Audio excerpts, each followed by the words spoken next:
10:10।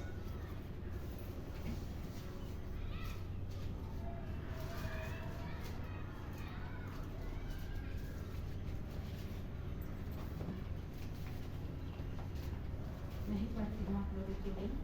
यूहन्ना 10:10 में लिखा है, चोर किसी और काम के लिए नहीं आया, परंतु केवल चोरी करने और घात करने और नष्ट करने को आता है। मैं इसलिए आया कि वे जीवन पाएं और बहुतायत से पाएं। ये ईश्वर की वाणी है। ईश्वर को धन्यवाद। हम परमेश्वर का धन्यवाद करते हैं, प्रभु की स्तुति करते हैं, क्योंकि हमारा परमेश्वर अच्छा और भला है। हालेलुया। ये समय क्या चल रहा? चालीसा का लेंथ पीरियड का चल रहा, पश्चाताप का समय है। इस समय हमें अपने पापों से पश्चाताप करना है, राइट? जैसे दाऊद, इस समय दाऊद के हम लोग भजन को गाए 51 को हमने पढ़ा। दाऊद कहता है कि परमेश्वर, मेरे पाप तेरे सम्मुख बने हुए हैं, मैं अपने पापों को जानता हूँ। हम में से हर एक मनुष्य ये नहीं कह सकता कि पाप नहीं किया, हम सबने पाप किया। बाइबल बताती है कि सबने पाप किया और कोई भी ऐसा व्यक्ति नहीं है जिसने पाप ना किया हो। अगर जो कोई व्यक्ति ये कहता है कि मैंने पाप नहीं किया है, वो ईश्वर के वचन को झुठलाता है। ईश्वर के वचन को झुठलाता, वो ये गलत करता है कि ये बाइबल गलत है। लेकिन हम और आप जानते हैं हमारी पैदाइश ही गलत रीति से होती है। हम पैदा ही पाप से होते हैं, है ना?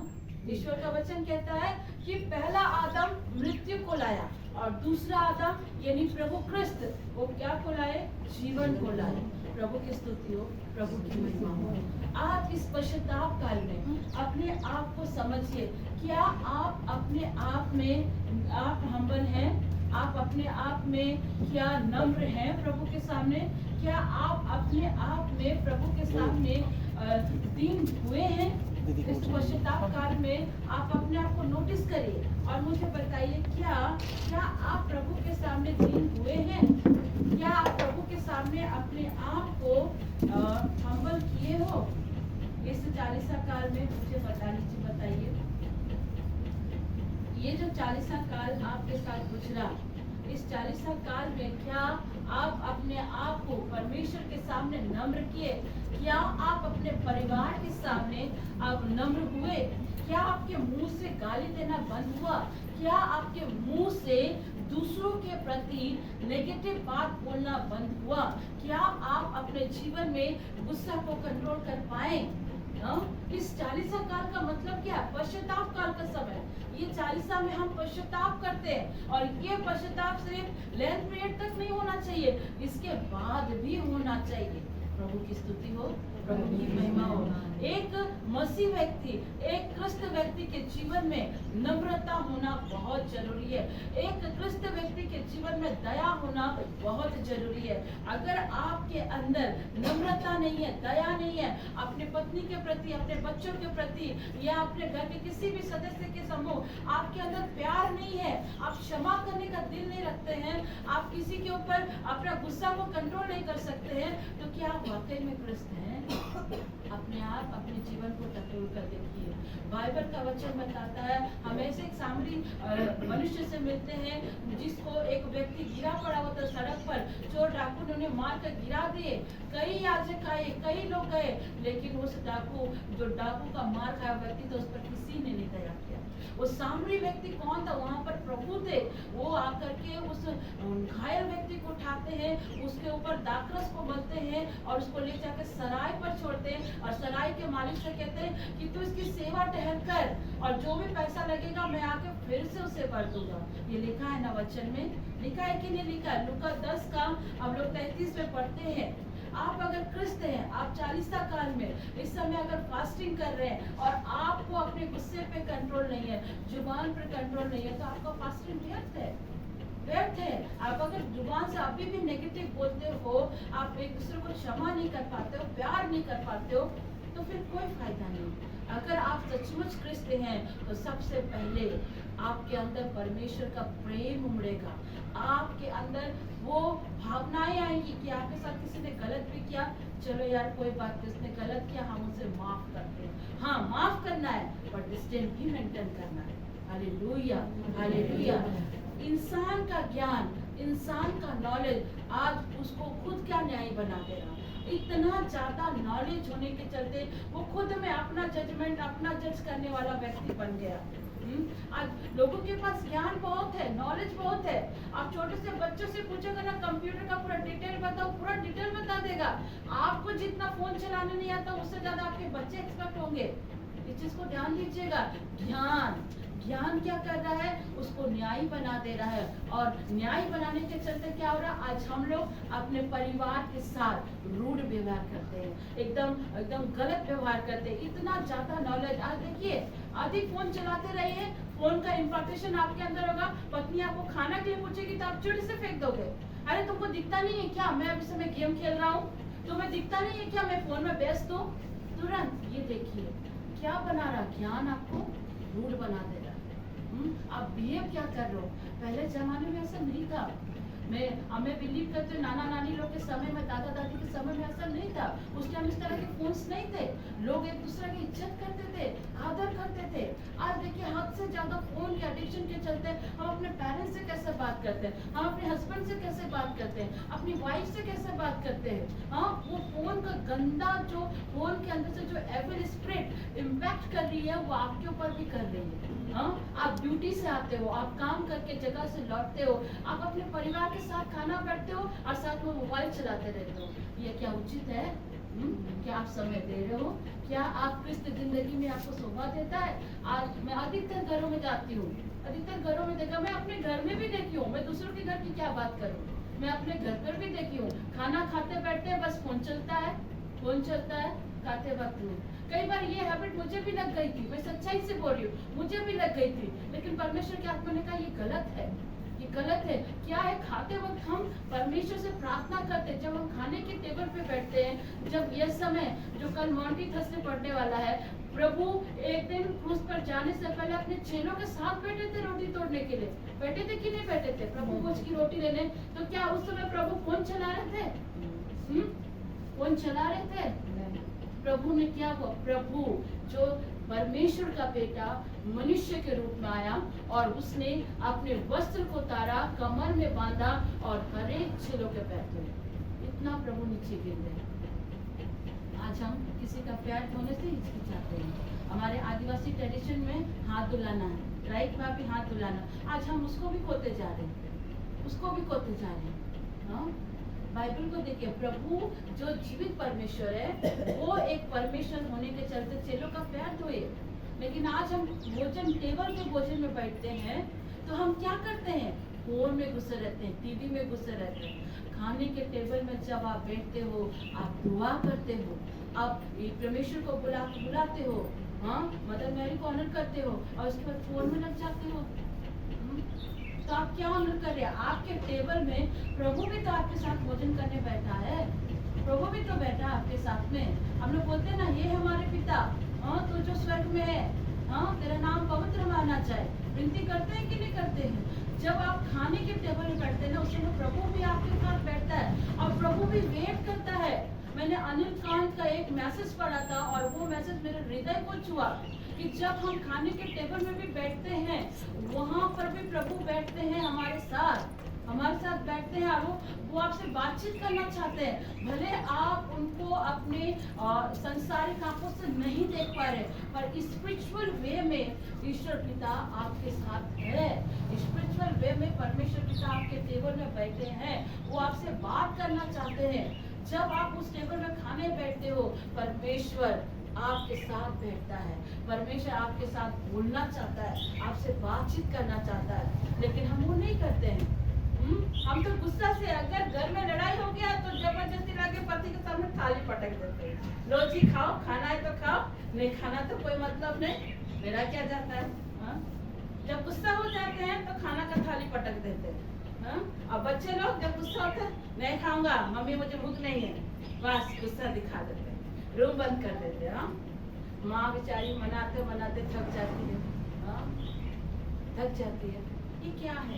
आप किस चीज को इम्पार्ट करते हैं खाने के टेबल पर? खाने के टेबल पर आप क्या इम्पार्ट कर रहे हैं? खाने के टेबल में गाना बज रहा है तो क्या क्या बज रहा है? जब आप खाने बैठते हैं, प्रार्थना करते हैं, उस समय परमेश्वर आपके साथ होता है। वो आपको देखता है कि मेरा बच्चा दिन भर का काम किया हुआ, थका हुआ आया, इस समय खाने की भोजन में मेरे साथ बैठा है। हालेलुया, प्रभु की स्तुति हो। पर हम क्या करते हैं अपने जीवन में? हो सकता है मेरी बातें आपको कड़वी लगती होंगी, मैं माफी चाहती हूँ, पर लेकिन ये सच्चाई है, ये सच्चाई है। जब आप भोजन में बैठते हैं, जब प्रभु भी जब लास्ट रोटी तोड़े थे प्रभु पहुंच के, उनके सारे चेले उनके साथ बैठे थे और प्रभु ने ब्रेड को लिया, प्रभु को धन्यवाद दिया, स्वर्ग के परमेश्वर को धन्यवाद दिया और उस रोटी को सब चेलों को परमेश्वर ने बांटा और क्या किया? मेरे स्मरण में इसे ऐसा ही किया कर। हाँ, प्रभु ने अपने देह को तोड़ा। बहुत लोग बोलते हैं यीशु उस जगह लिखता है जो मेरी रोटी खाता वो मेरी देह को खाता है। अरे बाबा, देह का मतलब समझो, ब्रेड का मतलब समझो, वो क्या है? परमेश्वर का वचन, जो परमेश्वर आपको खाने के लिए दे रहा है, ना कि वो इस तरह की बात कह रहा है। परमेश्वर ने दाखरस ली, परमेश्वर को धन्यवाद दिया, कहा इसे मेरे स्मरण में ऐसा ही किया करो। हाँ, प्रभु के चेले, इतने 11 चेले बैठे हुए थे, वो 11 चेलों में से क्या किसी ने भी फोन चलाया वहां पर? क्या किसी ने भी ये बोला प्रभु मुझे ये ब्रेड पसंद नहीं है, मैं नहीं खाऊंगा? हाँ, किसी ने बोला ये दाखरस मुझे पसंद नहीं, मैं नहीं पीऊंगा? किसी ने नहीं बोला। सब प्रभु के साथ मेज पे बैठे। आज हर घर में वो फोटो आपको मिलेगी। वो फोटो का मतलब क्या है? जब उसके साथ हम चलते ही नहीं है, चलते ही नहीं तो उसका क्या मतलब? प्रभु भोज का हर घर में जाइए, प्रभु भोज का वो फोटो आपके घर में मिलेगा, लेकिन क्या कभी आप उस चीज को देख के सीखते हैं कि परमेश्वर हमें क्या सिखा रहा है? कि हमें अपने परिवार के साथ समय बिताना है, जब टेबल पे जा रहे दुआएं करें। हालेलुया, प्रभु की स्तुति हो, प्रभु की महिमा हो, यीशु की स्तुति हो। हालेलुया। सिर्फ बाइबल पढ़ने से ही आप धर्मी नहीं बन सकते, बाइबल पढ़ने से ही आपका जीवन नहीं बदल सकता। बाइबल के रचयिता जब तक आपको स्पष्ट नहीं करेगा, आपके जीवन में चेंजेस नहीं आएगा। बाइबल तो हम डेली पढ़ रहे हैं, लेकिन बाइबल का रचयिता जीवित परमेश्वर का स्पर्श अगर आपके जीवन में आ जाता है तो ऑटोमेटिक आपका जीवन बदलना प्रारंभ होगा। आमीन, प्रभु की स्तुति हो। शैतान भी बाइबल को बखूबी पढ़ना जानता है।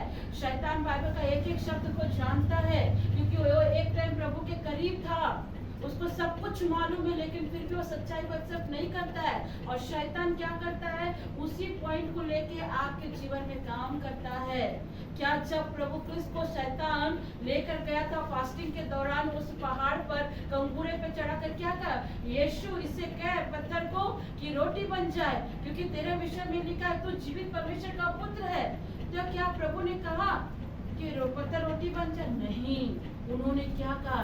लिखा है, इट इज रिटन, लिखा है कि मनुष्य केवल रोटी से नहीं वरन ईश्वर के मुख से निकले एक एक वचन से जीवित रहेगा।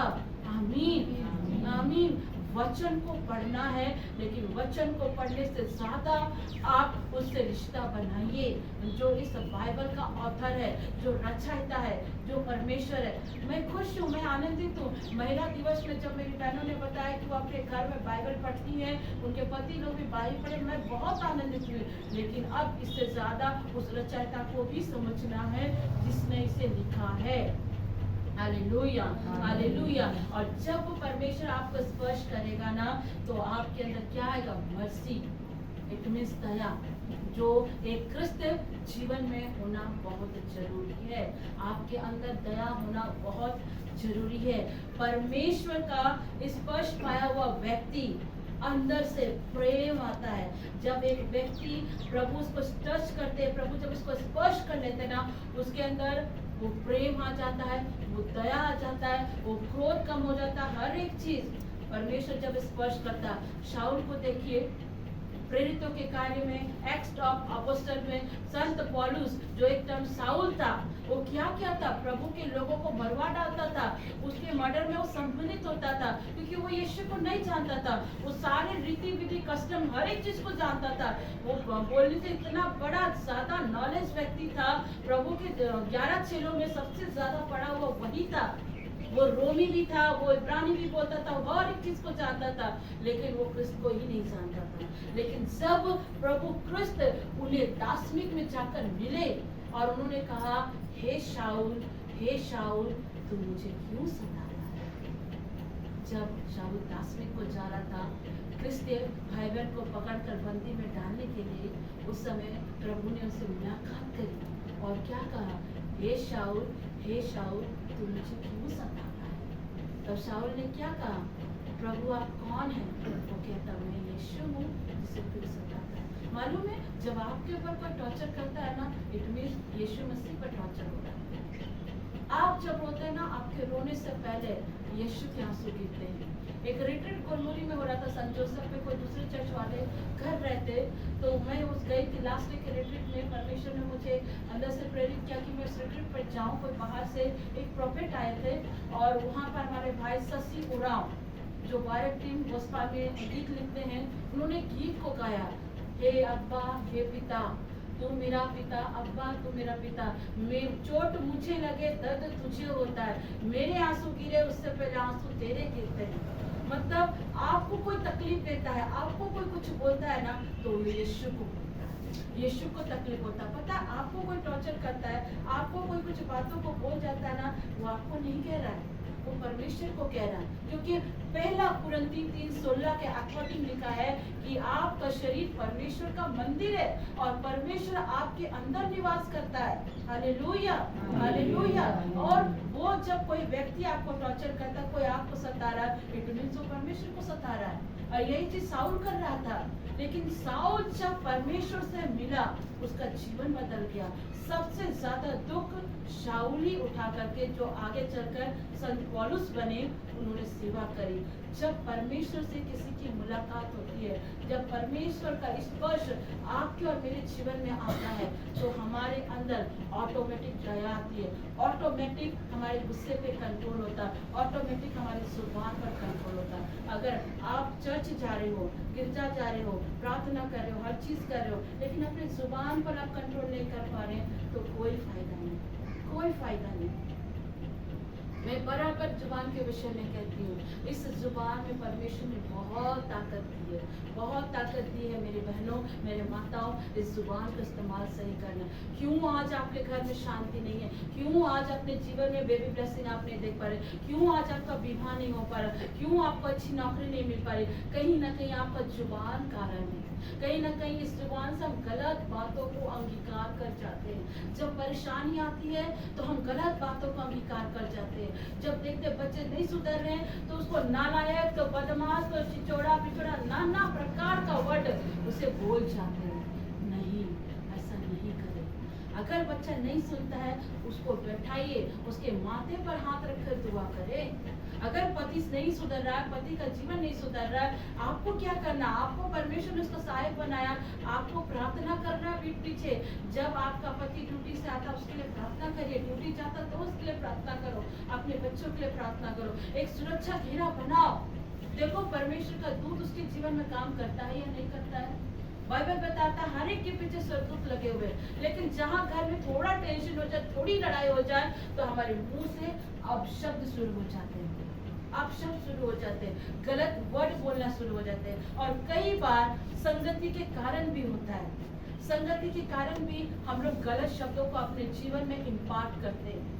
आप देखना, हद से ज्यादा आप किसी से बात करोगे ना, उस व्यक्ति का बोली चाली, उस व्यक्ति का लैंग्वेज, उस व्यक्ति का टोन आपके जुबान में आना शुरू हो जाता है। मेरे साथ हुआ है, रिसेंटली मैं बता रही हूँ, मेरे साथ घटा है। मैं किसी के साथ कुछ दिन से मैंने देखा, किसी के साथ, किसी सिस्टर के साथ मैं कुछ ज्यादा बात कर रही थी, उसका हर एक चीज मेरे अंदर इम्पार्ट हो गया था, उसका लैंग्वेज, उसका बोली, हर एक चीज। मैंने बोला ये सिस्टर ज्योति नहीं है, ये उधर का इन्फेक्शन है, ये चीज नहीं होना चाहिए। इसीलिए परमेश्वर कहता है कि कम बोलो, कम बोलो। आप किसी से हद से ज्यादा बातचीत मत करो। आप जहाँ किसी से ज्यादा बात करते हैं, गलत बातें इम्पैक्ट हो जाती है। जब आप किसी से फोन में बात करते हैं, प्रेज द लॉर्ड, जय यीशु बोलिए, ठीक है। बहुत लोग मुझे घमंडी सिस्टर भी बोलते हैं, मैं आपको बता रही हूँ क्यों बोलते मालूम है, क्योंकि मैं लिमिट ही बात करती हूँ, उससे ज्यादा बात नहीं करती हूँ। हमारी एक बंगाली आंटी, उसने मुझे एक दिन बोला कि बेटा पहले तो तू बहुत बात करती थी, पहले सब कुछ डिस्कस करती है, आज खाली सिर्फ जय यीशु बोलती हो, प्रार्थना कर देती हो और ठीक हूँ बोल देती हो, उसका फोन कट ऑफ करती हो। क्योंकि मुझे मालूम है उससे ज्यादा अगर मैं बात करूंगी, वो उधर से अपनी बहू की बुराई करेगी, बेटे की बुराई करेगी, बच्चे की बुराई करेगी, और वो बुराई मेरे अंदर इम्पार्टेशन होगी। जब परमेश्वर क्या कहते हैं, परमेश्वर का वचन कहता है जहाँ भी तुम जाओ ईश्वर के लिए बात करो। जब प्रभु क्रिस्त क्रूस पर उठाए गए, इस 40 साल के दौरान में हम देखते हैं प्रभु क्रिस्त जब उठा लिए गए, दो प्रभु के ऐसे सेवक जो इमाउस के रास्ते में जा रहे थे और वो डिस्कस कर रहे थे कि क्रिस्त को कोड़े मारे गए, क्रिस्त को क्रूस किया गया, आज क्रिस्त को क्रूस पर मार दिया गया। और जब ये दो व्यक्ति इमाउस की रास्ते में जाते बात कर रहे थे और उन्हीं के बीच में प्रभु यीशु मसीह आ गए और प्रभु यीशु मसीह उन लोग से बात करते और प्रभु यीशु मसीह कुछ वक्त के लिए उनको अपनी पहचान से ओझल रखते थे। लेकिन एक समय आया, शाम के समय उन्हें भूख लगी, उन्होंने रोटी और ब्रेड को तोड़ा और प्रभु यीशु मसीह को जान लिया। बाइबल क्या कहती है, जहाँ 2 या 3 मेरे नाम से इकट्ठा होते हैं मैं उनके बीच होता हूँ। आमीन आमीन। यीशु की स्तुति हो, प्रभु की स्तुति हो। प्रभु क्रिस्त कहते हैं जहाँ 2 या 3 मेरे नाम से इकट्ठा होते हैं वहाँ मैं उपस्थित होता हूँ। आमीन। प्रभु की स्तुति हो, यीशु की स्तुति हो। क्या कह रहा है वचन? हाँ, जब आप दूसरे से फोन में बात कर रहे हैं, हाँ बहन आप कैसे हो? अच्छी हूँ। आप प्रभु में ठीक हो? ठीक हो। क्या तकलीफ आपने सुना, दुआ किया, उसके आगे ज्यादा कुछ बात मत करिए, क्योंकि उसके आगे आप ज्यादा बात करते हैं ना, शैतान को मौका मिल जाता है। और कब शैतान आपको आपकी ब्लेसिंग को चुरा लेता आप नहीं जान पाते, आप नहीं जान पाते। फोन में आप बात करते हैं, प्रेज द लॉर्ड बोलते हैं, जय यीशु बोलते हैं, यीशु साइड बोल दिए, जय मसीह बोल दिए, ठीक है बहन कैसे हो, ओके। उसके बाद आप अच्छे, हाँ ओके, उसके बाद आप फोन काट दीजिए। और उसके बाद भी अगर आप बात कर रहे हैं ना, आप देखना अपने आप में अनुभव करना, हाँ मैं तो ठीक हूँ लेकिन मेरा बहू ऐसा कर रहा है, मेरा बेटी ऐसा कर रहा है। गलत बातों का इम्पार्टेशन, गलत चीजों का इम्पार्टेशन। आपकी बहू अगर गलत है, आपकी बेटी आपके हाथ से छूट गई, तो क्या किसी दूसरे के साथ आप शेयर करके अपनी बेटी और अपनी बहू को सुधार सकते हैं? हाँ, सुधार सकते हैं? नहीं सुधार सकते। आपको अगर शरीर में तकलीफ है तो क्या दूसरों से शेयर करने से आपका तकलीफ कम हो जाएगा? नहीं होगा। लेकिन उसी जगह आप जब कहते बहन मेरे लिए प्रार्थना करना, प्रभु आपको आशीष दे, बात खत्म। उससे ज्यादा बात मत करिए। जहाँ बातें ज्यादा होती हैं, संत याकूब कहते हैं जहाँ ज्यादा बातें होती हैं वहाँ अपराध ज्यादा होता है। जहाँ चुगली की बातें प्रारंभ हो गई वहाँ ज्यादा बातें होती हैं। मुझे एक बात बता दीजिए आप लोग माताएं बहनें, इतना पावर आता कहाँ है कि चर्च के अंदर भी बात कर लेते हैं इतना ज्यादा, और चर्च खत्म होने के बाद भी एक पैर टिकाकर बात करते रहते। जब उसमें भी आप थक जाते हैं तो बैठ करके गपशप करने लग जाते हैं। इतना ज्यादा आता है कहाँ से? हाँ, इतना ज्यादा आता कहाँ से? मेरी बहनों माताओं, संत याकूब ने कहा है जहाँ ज्यादा बातें होती है अपराध नहीं है ना। इसलिए अपने जुबान को कंट्रोल में रखने की कोशिश करें। ज्ञान घमंड को उत्पन्न करता है, लेकिन हमारा परमेश्वर जिसका नेचर है विलम्ब से कोप करना, दया करना, करुणा करना, अनुग्रह करना। तो आज अपने जीवन में डिसाइड करिए कि प्रभु का अनुग्रह आपके साथ हो और आप कम बातें करें। आज का जो टॉपिक प्रभु ने मुझे दिया है वो है आप लोगों के लिए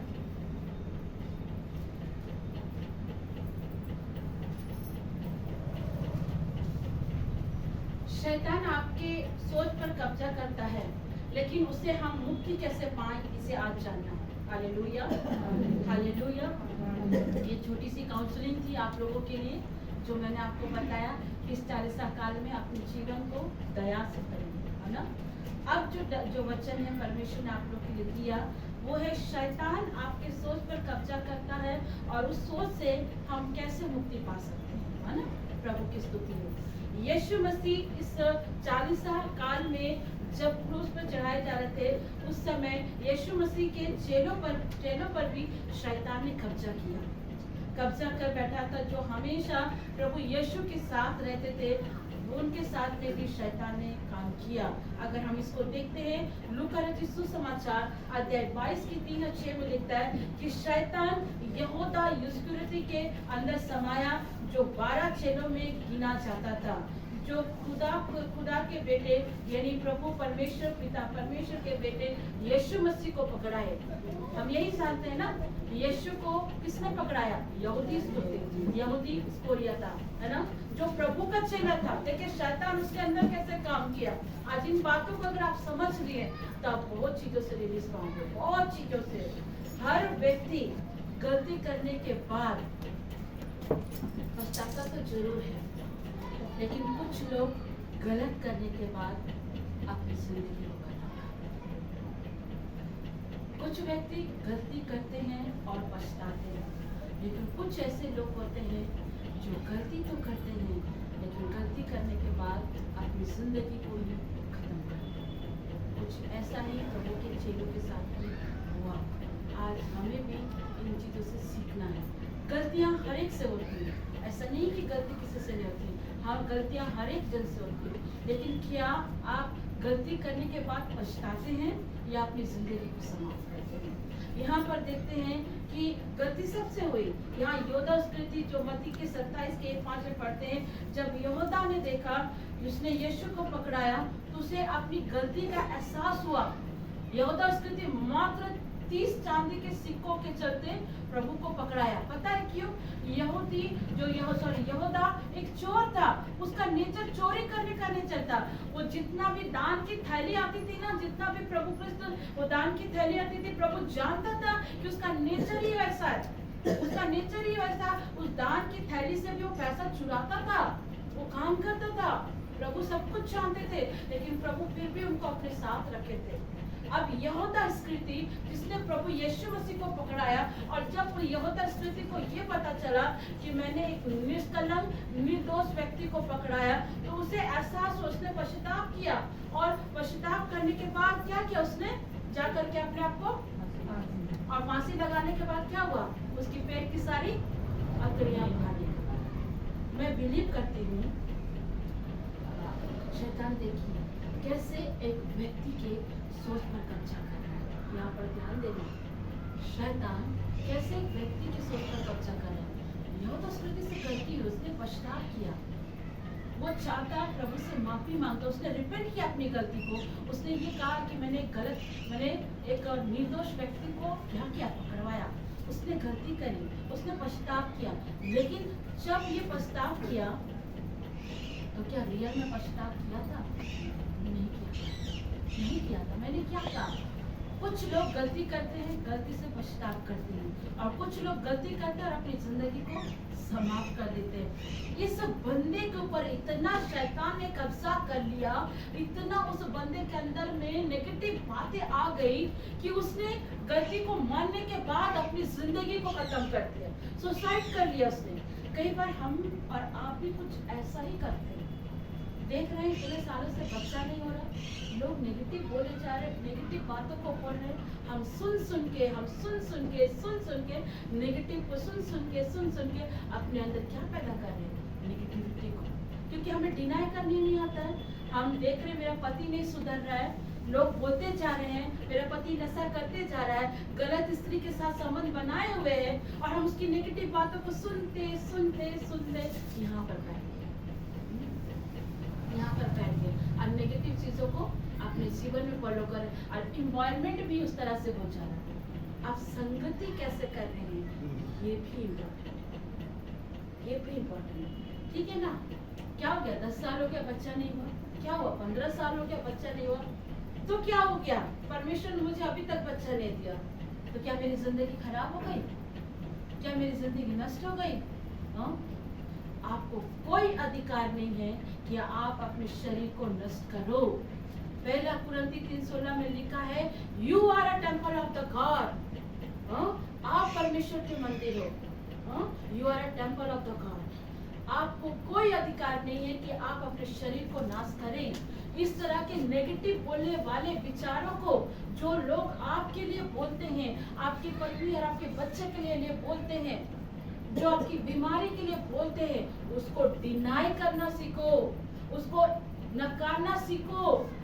ठीक है? बोलने दो, मेरा परमेश्वर जिसने 90 साल की सारा को बच्चा दिया, मेरा परमेश्वर जिसने एलिशिबा को इतनी बूढ़ी में बच्चा दिया, वो मुझे भी दे सकता है। आमीन आमीन। लेकिन पता है प्रभु जब अपने दास दासी के द्वारा बोल भी देता है कि बहन तुझे बच्चा होएगा, तो कुछ लोग जकरिया की तरह उसको बिलीव नहीं करते, जकरिया की तरह बिलीव नहीं करते हैं। जकरिया की पुस्तक आपने पढ़े कि नहीं पढ़े मैं नहीं जानती हूँ। जकरिया और उसकी पत्नी इलिशिबा जो धर्मी थे, याजक था, पेरिस था, वो मंदिर में जाकर वहाँ सेवा करता था। दोनों पति पत्नी सेवा करते थे, दोनों पति पत्नी से। उसने कोई गलती नहीं करी थी। उम्र पार हो गया, बूढ़ा हो गया, मैं सोचती हूँ चेहरा वाला पूरा झुलस गया था, इतना बूढ़ा था वो। हाँ, पेरिस है। एक दिन समय आया और उसी जकरिया के समय में ही परमेश्वर ने उसके आगे एक एग्जाम्पल दिया था। अब्राहम को 100 साल में बच्चा दिया। जकरिया इस चीज को जानता था, लेकिन फिर भी डिनाई कर रहा है। जब जकरिया की सेवा की बारी आई अंदर फाटक जाने की, जकरिया गया अंदर में दिया जलाने, क्योंकि पेरिस लोग को यह अधिकार है और किसी को अधिकार नहीं है। वेदी पर आप कैंडल जलाओ, लोबान करो, ये पेरिस का काम है। जकरिया अंदर गया, वहाँ टेम्पल में लाइट जलाने के लिए, लेकिन उसको निकलने में जब देरी हुई तो लोग समझ गए कि अंदर में परमेश्वर का दूत उसे दर्शन दिया है।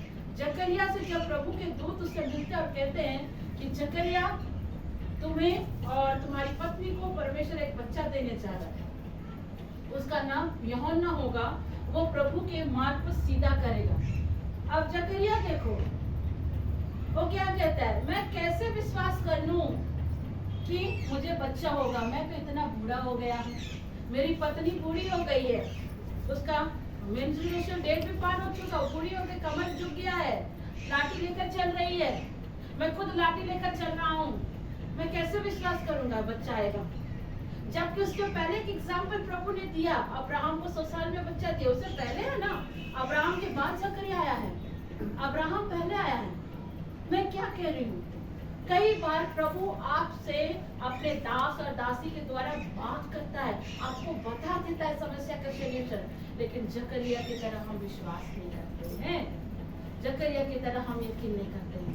जकरिया इतना धर्मी व्यक्ति प्रभु की वेदी की सेवा कर रहा है, लेकिन वो यकीन नहीं कर रहा है, यकीन नहीं कर रहा। वो कहता है मैं तो बूढ़ा हो गया हूँ, लाठी लेकर चलता हूँ, मेरी पत्नी बूढ़ी हो गई, लाठी लेकर चल रही, बच्चा कहाँ से आएगा भाई। तो समझ गया, अगर इसको ज्यादा मैं बोलूंगा तो ये और ज्यादा बात को उलझाएगा और ये प्रभु पे विश्वास नहीं करेगा। वो क्या किया, जकरिया के मुंह को बंद कर और कहता है जब तक तू परमेश्वर की महिमा को ना देख ले और जब तक तेरी पत्नी से यूहन्ना पैदा ना हो जाए तो तू मुख से नहीं बोलेगा। ये लिखा है कि नहीं? हाँ? लिखा है कि नहीं लिखा है? हाँ? लिखा है ना मामी? मंजू दीदी पढ़े है ना? लिखा है ना। जकरिया गूंगा हो गया, कुछ नहीं बोल पा रहा, सब समझ गए इसको परमेश्वर का दर्शन मिल गया। जब परमेश्वर के जन आपसे कहते हैं, प्रभु के दास दासी आपसे कहते हैं, वो आपके जीवन में होकर रहेगा, हाँ और आमीन में, क्योंकि प्रभु कहता है मेरे दास दासी जो कहते हैं वो अपनी ओर से नहीं कहते हैं, वो ईश्वर की ओर से कहते हैं। और यशायाह नबी का ग्रंथ कहता है कि जब तक वो बातें आपके जीवन में पूरी नहीं होंगी वो वापस प्रभु के पास नहीं लौटेगा। और जकरिया अविश्वासी हो गया था उस जगह पर, इसलिए परमेश्वर के दूत ने उसके मुंह को बंद कर दिया। और जब माँ मरिया गर्भवती हुई और उस गर्भ अवस्था में अपनी बड़ी बहन इलिशिबा से मिलने आई, तब जब वो मिली तो जैसे उन्होंने इलिशिबा को आलिंगन किया, किस किया, अभिवादन किया, पेट में यूहन्ना पवित्र आत्मा से भर गया और बच्चा उछल उठा। तब इलिशिबा क्या कहती है, धन्य है प्रभु की माता मेरे पास आई है, क्या प्रयोजन। प्रभु की महिमा। अपना दाहिना हाथ उठाकर करेंगे, प्रभु का कहा हुआ वचन, प्रभु का कहा हुआ वचन जब तक मेरे जीवन में पूरा ना हो तब तक मैं विश्वास करती रहूंगी, मैं विश्वास करता रहूंगी, प्रार्थना करती रहूंगी और प्रार्थना करता रहूंगी। मुझे विश्वास है प्रभु का कहा हुआ वचन, मेरे जीवन में हाँ और आमीन में पूरी होकर रहेगी। प्रभु की स्तुति हो, यीशु की स्तुति, हालेलुया, हालेलुया। यहाँ देखो इस बंदे ने गलती करी, लेकिन गलती करने के बाद इसने अपने जीवन को क्या किया? सुसाइड कर लिया। क्या कहता है वचन? परमेश्वर आपका देह परमेश्वर का मंदिर है और इसे आप नष्ट नहीं कर सकते। यहूदा ने रियलिटी में तौबा नहीं किया था। अगर वो सच्चे दिल से तौबा करता तो अपना जीवन सही करता। जब गलती आपसे हो गई, ठीक है, पति पत्नी में लड़ाई होती है, माँ बच्चे में लड़ाई होती है, पर परमेश्वर का वचन कहता है लड़ाई होने के बाद गुस्सा करो, लेकिन शाम होते होते अपने गुस्से को समाप्त करो और अपने परिवार से मेल मिलाप करो। जब आप ऐसा करते हैं तो प्रभु का आशीष मिलता है। और ये भी सच है कि अपने बच्चों की ताड़ना करो, बच्चों की छड़ी लगाओ, क्योंकि छड़ी लगाने से आपकी बच्ची की मृत्यु नहीं होगी और आपका बच्चा सही ट्रैक पर जाएगा। हालेलुया, प्रभु की स्तुति हो, प्रभु की महिमा हो। ये बंदे ने सही ट्रैक से पश्चाताप नहीं किया और इसने सही तरीके से पश्चाताप नहीं करके अपने जीवन को सही नहीं करने के चलते ये क्या किया? अपने जीवन को समाप्त कर दिया। और बाइबल बताती है जो व्यक्ति सुसाइड करता है, जो व्यक्ति आकार मृत्यु में जाता है, जो प्रभु की इच्छा के विरुद्ध जाकर अपने जीवन को नष्ट करता है, परमेश्वर ऐसी आत्माओं को अपने राज्य में जगह तक नहीं होता है। आप पढ़ सकते हैं प्रकाश का ग्रंथ में, प्रकाशित वाक्य में पढ़ सकते हैं, क्योंकि आपको कोई अधिकार नहीं है कि आप परमेश्वर के मंदिर को नष्ट करें। ये अधिकार नहीं है, ये अधिकार नहीं है। हाँ, लेकिन अगर परिवार उस आत्मा के लिए दुआ करती है तो मैं सोचती हूँ प्रभु दया भी कर सकते हैं, सही की दया नहीं करते हैं दया। लेकिन रियल फैक्ट तो यही है, आपको कोई अधिकार नहीं कि आप परमेश्वर के देह को खराब करो। इस बंदे ने अपने जीवन को सही नहीं किया और इसने अपना सब कुछ समाप्त कर दिया। जिंदगी में बड़ी से बड़ी गलती क्यों ना हो जाए, आपसे बड़ा पाप भी क्यों ना हो जाए, तो भी अपने जीवन को नष्ट मत करना। डायरेक्ट चले जाओ ईश्वर के पास, घुटने टेको, अपनी गलतियों को मानो, पश्चाताप करो, परमेश्वर आप पर दया करेगा। क्यों स्तोत्र ग्रंथ कहता है कि परमेश्वर विलंब से कोप करता है और उसकी करुणा सदा की है। प्रभु की स्तुति हो, प्रभु की महिमा। Hallelujah, hallelujah. सुधार अनुशासन हमें नुकसान नहीं पहुंचाते हैं, बल्कि हमें बेहतर बनाते हैं। एक बच्चा गलती करता है ना तो माँ उसको डांटती है। अगर माँ उस बच्चे को ना डांटे ना वो बिगड़ जाएगा, लेकिन एक बच्चा गलती करता है, अगर माँ डांटती है ना, उसको डिसिप्लिन पे लाती है ना, तो उसके जीवन को बेहतर बनाती है। प्रभु की महिमा। पता है बच्चे माँ बाप से सीखते हैं। हमारे एक अंकल है जो प्रभु के दास हैं, उन्होंने अपनी एक टेस्टमनी दी थी कि वो अपनी माँ को, उनके पापा बचपन में एक्सपायर कर गए थे, उन्होंने अपनी विधवा माँ को बचपन से अर्ली मॉर्निंग 3 बजे उठ के घुटना टेक कर प्रार्थना करते हुए देखते थे। और जैसे उनकी माँ घुटना टेक कर दुआ करती थी, अंकल भी उस समय उनके साथ आते थे और घुटना टेक, वो छोटे से बच्चे थे उस समय, अपने बचपन की उन्होंने गवाही दी, वो घुटना टेक कर दुआ करते थे, उनकी मम्मी को देखते थे और घुटना टेक कर दुआ करते थे। हमारी दीदी असीता के बच्चे, वो लोग कुछ नहीं जानता थे, 1 साल के हैं, लेकिन भैया और दीदी ने उन्हें सिखा दिया हालेलुया बोलो तो दोनों बच्चे हाथ उठा देते हैं, हालेलुया बोलते हैं, ठीक है, जय यीशु बोलो तो हाथ बढ़ा देंगे। माँ बाप सिखा रहे और वो अंकल बचपन से अपनी माँ को ऐसे ही करते देखे, लेकिन जब अंकल बड़े हुए उनकी संगति गलत हो गई। माँ प्रेयर वाली है लेकिन बेटा गलत संगति में चला गया, मर्डर किया, चोरी की, डकैती की, हर एक प्रकार का वो काम करे, लेकिन उनकी माता उनके लिए दुआ कर रही है। वो देख रही है कि उनका बेटा मर्डर केस में चला गया, चोरी में चला गया, ड्रग्स केस में चला गया, वो गवाही की अपना, अभी भी वो है हमारे बीच, और नाना प्रकार के उन्होंने कर्म किया, और उनकी माँ प्रार्थना करती थी। वो देख रही उसका बेटा हाथ से छूट गया, कोई काम करे, शादी करा दिया तो भी वैसे ही जिंदगी, बच्चे हो गए तो भी मर्डर में, तो कभी ड्रग्स में, तो कभी किसको मार देना, कुछ कर देना, ऐसा काम कर रहे थे। पर उनकी माँ उनके लिए दुआएं करना जैसे बचपन से वो करती आती थी, घुटने में आकर प्रार्थना करती। और एक समय ऐसा आया अंकल के जीवन में, उनको किसी ने इतना आदमरा मार दिया, बचने की चांस नहीं थी। शरीर के एक एक अंगों पर तलवार से काट कर दिया। और उस समय उनकी मां तब भी प्रार्थना बच्चा बचपन से प्रेयर में था, बड़ा हुआ गलत राह चला, क्योंकि हम बच्चों के साथ 24 आवर्स नहीं रह सकते। लेकिन एक माँ की प्रार्थना में कितना पावर है, मैं आप लोगों को बताना चाहती हूँ। अंकल का भी टर्निंग पॉइंट आया जब उनके शरीर पर कट लग गए, हॉस्पिटल गए, उनकी मम्मी प्रार्थना करी और उसी समय प्रभु यीशु मसीह ने जीवन को बदला, और जो उनका जीवन बदला उसके बाद वो मुड़कर कभी उस गंदगी में नहीं गए, क्योंकि उस गलती के चलते उन्होंने अपनी मिसेस को खोया, 2 बच्चियां हो गई, और उस गलती के चलते उन्होंने अपनी पत्नी को खोया। खोने के चलते प्रभु में वो आए, माँ प्रेर वाली है पर बच्चा बिगड़ा होगा। ये बार आप लोग के साथ भी ऐसा होता है। मैं एक चीज कहना चाहती हूँ, प्रार्थना करना बंद नहीं करना, बच्चों को अपने पति देते हैं। और प्रभु ने अंकल के जीवन को ऐसा बदला कि आज वो प्रभु के दास बने। आज कई बड़े बड़े इवेंट कराते हैं, कई बड़े बड़े प्रेयर का प्रोग्राम कराते हैं, हर एक जगह पे वो सेवा देते हैं। कैसे हुआ ये चीज? उनकी माँ की प्रार्थना करते हैं। उनकी माँ रिसेंटली 2 साल पहले उनकी माँ की मृत्यु हो गई। अभी तो पहले चली गई थी, लेकिन उनकी माँ की मृत्यु पिछले 2 साल में हुई। एक माँ की प्रार्थना बच्चों के जीवन में बड़ा असर लाता है। आंटी ने उनको देखा कि वो गलत ट्रैक में चले गया, जेल में चला गया, तो अपने बेटे के लिए कुछ गलत तो बोल सकती थी कि नहीं बोल सकती थी, कि तू नालायक है, तो किसी काम का नहीं है, बहुत कुछ बोल सकती थी।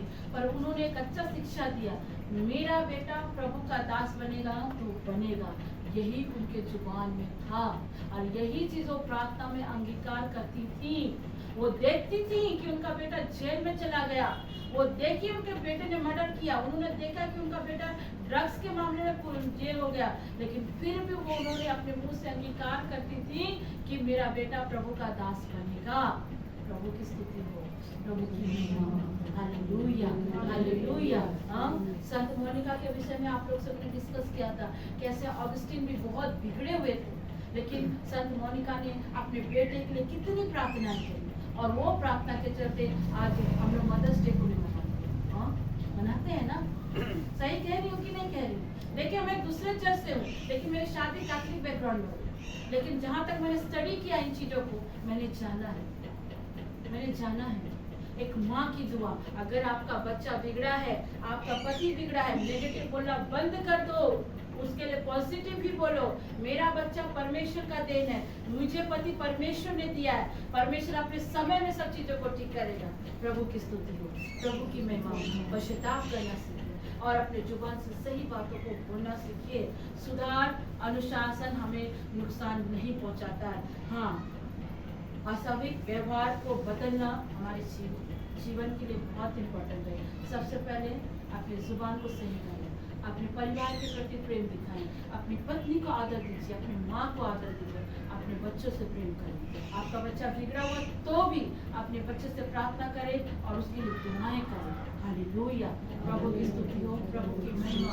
यदि आप सच में वास्तव में पश्चाताप कर रहे हैं इस 40 काल में, तो मैं सच कहती हूँ कि परमेश्वर आपसे दूर नहीं होंगे, वरन परमेश्वर आपके करीब होंगे। Hallelujah, hallelujah. मेरे प्रियो, मेरी माताओं, मैं आपको ये चीज इसलिए बता रही हूँ कि ये समय लर्न का समय है। सच्चे दिल से पश्चाताप करो और नेगेटिव बोलने वालों से डिस्टर्बमेंट नहीं करो। कोई अगर आपको कहता है कि तुझे अभी तक बच्चा नहीं हुआ, तो उसे कहो कोई बात नहीं, प्रभु ने मेरे लिए 1 नहीं 2 बच्चे रखे। हालेलुया, प्रभु की स्तुति हो।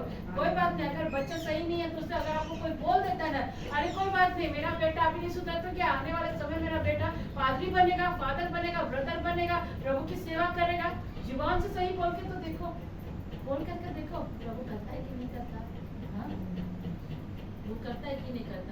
जब मेरी और रुपन की शादी हुई थी, मैं आपको सच कहती हूँ, जब मेरे पति के साथ मेरे विपिन से शादी हुई थी ना, तो हमारे इजराइल के प्रेयर ग्रुप में, मैं इजराइल से भी जुड़ी हुई हूँ, वहाँ से जो सबसे बड़ी प्रेयर वाली थी, उन्होंने कहा कि सिस्टर आपने कैसे शादी कर लिया, हाँ आपका उसके साथ कोई मेल मिलाप नहीं है, आपका जीवन ऐसा हो जाएगा, ऐसा हो जाएगा। तो बहुत सारी नेगेटिव बातें एक प्रेयर वाली होकर शैतान देखिए हम लोग के ऊपर भी काम करता है। मैं ये बता रही हूँ, सिर्फ आप लोग के ऊपर नहीं, हमारे ऊपर भी काम करता है। और उतने बड़ी प्रेयर वॉरियर इजराइल की है, और प्रभु का धन्यवाद करती हूँ, उन्हीं मुझे 2013 से इजराइल प्रेयर ग्रुप में जोड़ा, मैं अभी तक हूँ।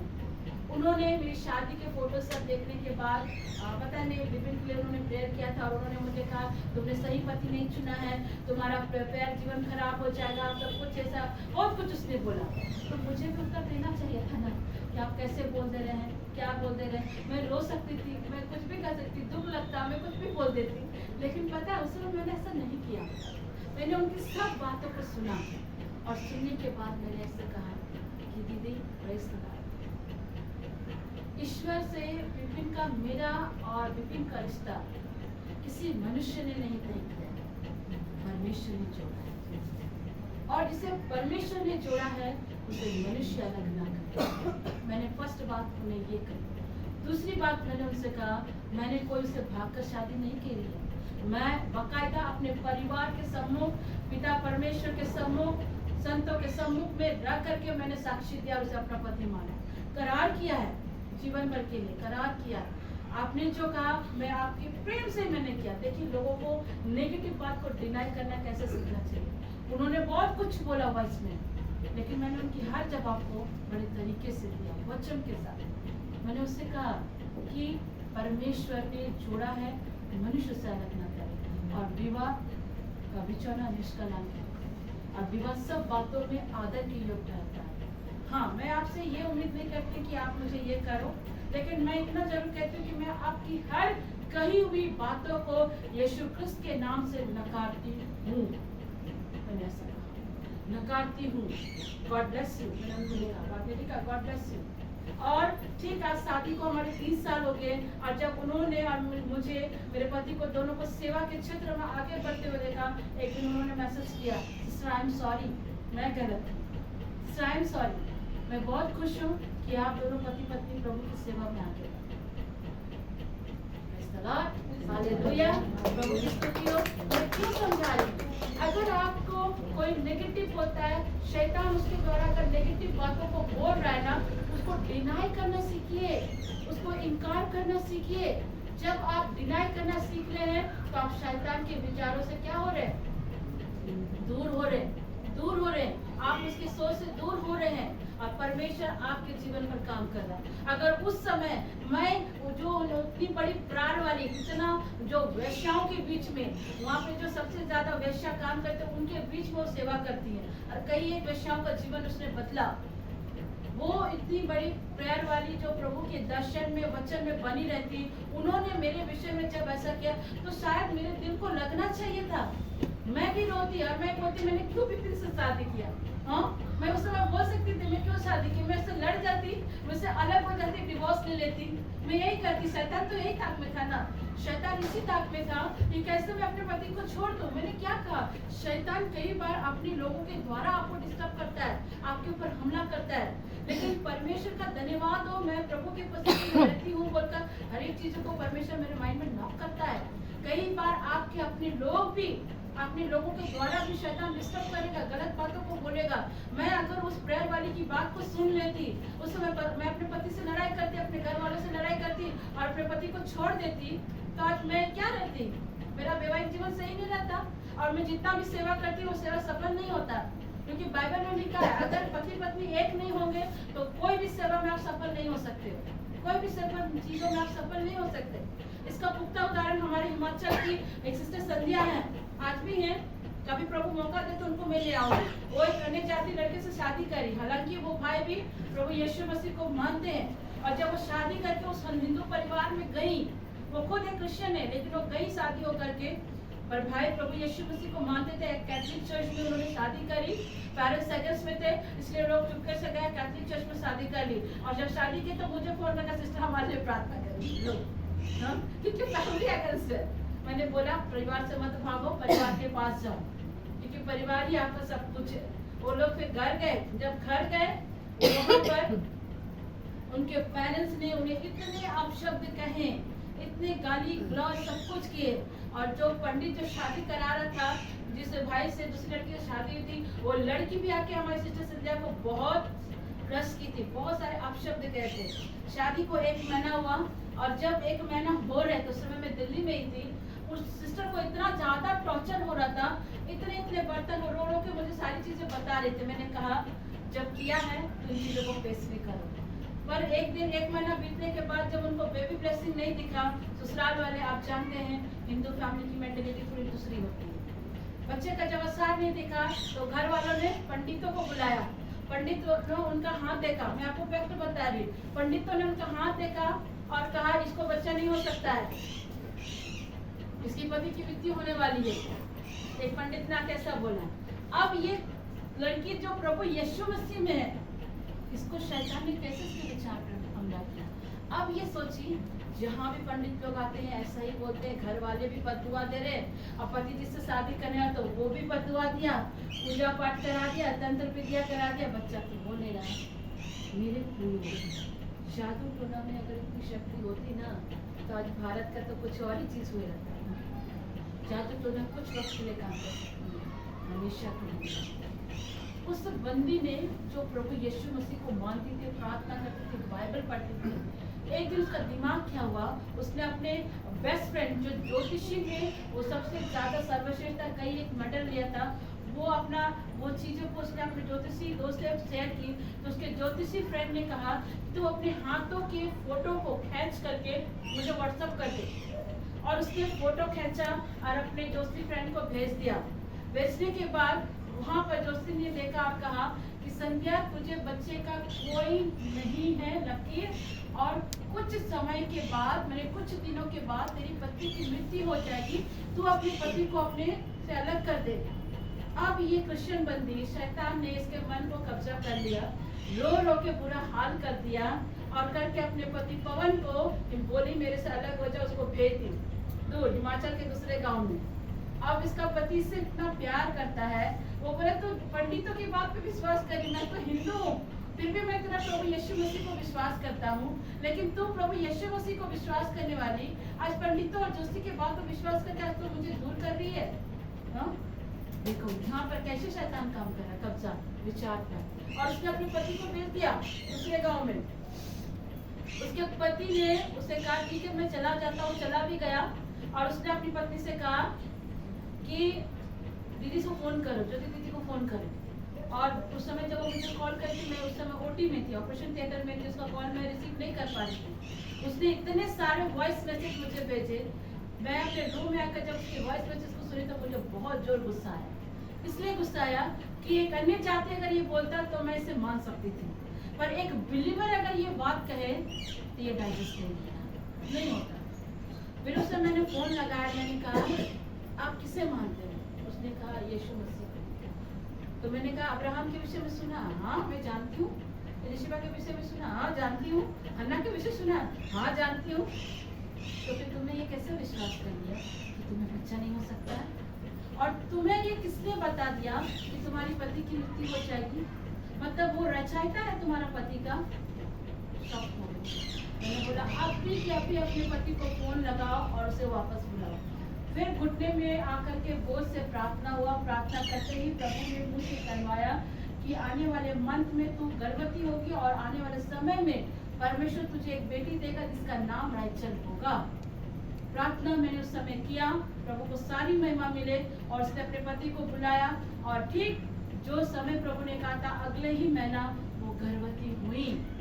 हालेलुया, प्रभु की स्तुति है। और आज भी उसका पति जीवित है। और सबसे बड़ी बात, जब उनका डिलीवरी का टाइम आया उसके शरीर से ब्लड नहीं था, 3.5 ब्लड। सोचो उस समय डिलीवरी में कितनी दिक्कत होगी। उसने मुझे फोन किया, मैंने बोला तेरा हर ब्लड परमेश्वर खुद से देगा, तू एडमिट हो जा। और जब वो एडमिट हुई, उन्होंने खुली आंखों से दर्शन देखा था। उनके पेट में ब्लड का था। एक स्वर्गदूत आया, बच्चे को कपड़े में लपेट कर वो एक बच्चे को लेकर आया, और स्वर्गदूत ने संध्या से कहा कि संध्या तुझे बेटी होगा, गलती से तुम्हारे अंदर में लड़का भेजा गया है, उस बच्चे को मैं लेकर जाता हूँ और तुझे मैं बेटी देकर जाता हूँ, और आने वाले समय में तुझे बेटा भी होगा। और उसने अपनी खुली आंखों से यह दर्शन देखा, उसके गर्भ से उस बच्चे को निकाला गया, और जो मलमल कपड़े में लपटी हुई लड़की थी उसके गर्भ में डाला गया। प्रभु की स्तुति, प्रभु की महिमा। और ईश्वर की अनुग्रह से आज उसकी बेटी 4 साल की है। प्रभु की स्तुति। मैं क्या कह रही हूँ, कुछ लोग पछताव करते हैं अपनी जिंदगी को सुधारने में, और कुछ लोग पछताव के जगह अपनी जिंदगी को संभालते हैं। लोग पतरस से भी गलती हुई। पतरस ने भी प्रभु का 3 बार इनकार किया, लेकिन पतरस अपनी गलती को रिपेंट किया और वही पतरस प्रभु का फिर से 3 बार इकरार भी किया उसके प्रेम को, और वही पतरस प्रभु की चट्टान बना, कलीसिया बना, और सबसे पहले पतरस ही वो कलीसिया बना जिसने एक प्रचार से 3000 लोगों को प्रभु ने दिया। प्रभु की स्तुति, प्रभु की महिमा। मेरे प्रियो, अगर प्रभु के दास दासी आप लोग से कहते हैं तो आपके जीवन में होगा, पर अपने जीवन को सही करना सीखिए और प्रभु के वचन पर ईमान रखिए। अपने जीवन में प्राथमिकता प्रार्थना, बाइबल पढ़ना और प्रभु के साथ चलना, ये आपके जीवन में होना चाहिए। और सेकेंड थिंग, अपने जीवन में अपने लाइफ में उपवास को भी हिस्सा बनाइए, क्योंकि ये समय उपवास का भी है। सप्ताह में कोई भी दिन आप ठहराओ और उपवास करें। अगर आप रोजरी करते हैं तो कर सकते हैं, लेकिन सप्ताह में एक दिन उपवास करना चाहिए और अपनी जुबान से अपने परिवार के लिए, अपने बच्चे के लिए, हर एक के लिए आशीष की बातें बोले। हर बिगड़ी हुई चीज प्रभु सुधारने में सक्षम है। आमीन आमीन। अगर वो अंकल को सुधार सकता है, इस बहन को सुधार सकता है, मेरे और मेरे पति के वैवाहिक जीवन में ऐसा कमेंट कर दिया गया था, उसको मैं डिनाई कर सकती हूँ, तो क्या आप अपनी जिंदगी में नहीं कर सकते? बिल्कुल कर सकते हैं, क्योंकि आप क्या हो? क्रिस्त की संतान। आप संसार की संतान नहीं हो, क्रिस्त की संतान। परमेश्वर वचन के द्वारा, संदेश के द्वारा आशीष दो। आमीन।